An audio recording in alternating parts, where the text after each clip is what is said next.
আসসালামু আলাইকুম দর্শক। আমরা কিন্তু আগের ভিডিওতে দেখিয়েছিলাম এই গরুটি কিন্তু খাচ্ছিল না। এখন দেখেন কি সুন্দরভাবে খাচ্ছে। এখন এর খাওয়ার পিছনের কারণ তো আপনারা জানেনই, এর আগে আমি দেখাইছি একটা ভিডিওতে। তাকে ধরে ধরে কিন্তু এইভাবে কিন্তু ধরে ধরে খাওয়াচ্ছিলাম। ধরে ধরে খাওয়ানোর ফলে সে কিন্তু এই ফিটের যে ঘ্রাণটা ওর নাকে কিন্তু এখন সহ্য হয়ে গেছে, এই জন্য কিন্তু খাচ্ছে। আর আগে ওর নাকে এই ফিটের ঘ্রাণটা সহ্য হয় নাই বিধায় কিন্তু খায়নি। অনেকে অনেকভাবে আমরা গরু লালন পালন করে থাকি। হয়তোবা ও এমন এক বাড়িতে ছিল যে ওকে ফিটের পানি জীবনে দেখানোই হয় নাই, এই জন্য কিন্তু সে খায়নি। মুখের ভিতরে দিয়ে দিয়ে যখন খাওয়াইলাম গত দিনে, তখন দেখছেন আপনারা অনেকেই দেখছেন আগের ভিডিওটা, যে কিভাবে আমি ওর মুখের ভিতরে দিয়ে দিয়ে খাওয়াচ্ছি। ওর ক্লিপটা এখন আমি একটু দিচ্ছি, আপনারা দেখেন। এই যে এইভাবে কিন্তু আমি ধরে ধরে খাওয়াইছিলাম। খাওয়ানোর ফলে সে কিন্তু এখন খাওয়া শুরু করে দিয়েছে অলরেডি। দেখেন এই যে কি সুন্দরভাবে খাচ্ছে।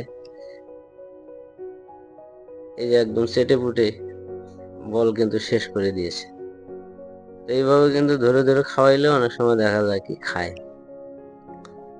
আবার আরেকটা পদ্ধতি গ্রহণ করতে পারেন, সেটা হলো এইভাবে যদি না খায়, তখন আপনারা 2-4 দিন ওর মুখে লাগায় লাগায় ঘষে ঘষে দিয়ে রাখবেন, যাতে ওর ঘ্রাণটা নাকে যায়। এরকম নাকে মুখে দিয়ে রাখবেন।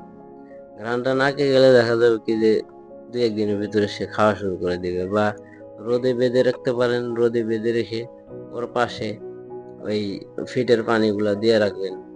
দিয়ে রাখলে হবে কি, ওই রোদের তাপে তার শরীরে যখন দেখা যাবে তৃষ্ণার্ত একটা ভাব হবে, তখন কিন্তু ওই বারবার কিন্তু মুখ নিয়ে যাবে পানির দিকে কিন্তু নিয়ে যাবে। যখন পানির দিকে নিয়ে যাবে, ঘ্রাণ শুকতে শুকতে কিন্তু ওর একটা অভ্যাস হয়ে যাবে একসময়। একসময় দেখা যাবে একাকী কিন্তু খাওয়া শুরু করে দিবে। আর যদি দ্রুত খাওয়াইতে চান, সেক্ষেত্রে আপনার একটু পরিশ্রম করতে হবে। এই আমি যেভাবে ধরে খাওয়াইছি এভাবে ধরে খাওয়াবেন, এমনকি পাশে থাকবেন, সময় দিবেন।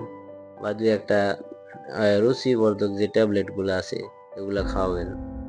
রুচির বিভিন্ন রকম ওষুধ বাজারে পাওয়া যায়, এগুলা এনে খাওয়াইতে পারেন। রুচি বৃদ্ধি পাইলে কিন্তু এমনিতে খাবার একটা চাহিদা আসে। খাবারের চাহিদা যখন আসে, তখন কিন্তু এমনিতেই খাওয়া শুরু করে দেয় অনেক সময়। যাই হোক,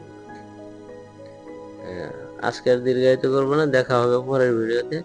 এ পর্যন্ত ভালো থাকবেন, এবং ভিডিওটি ভালো লাগলে লাইক কমেন্ট শেয়ার করতে ভুলবেন না। নেক্সট টাইম আরো অনেক ইম্পর্টেন্ট ভিডিও নিয়ে আসতেছি। দেখা হবে পরের ভিডিওতে। খোদা হাফেজ, সবাই ভালো থাকবেন।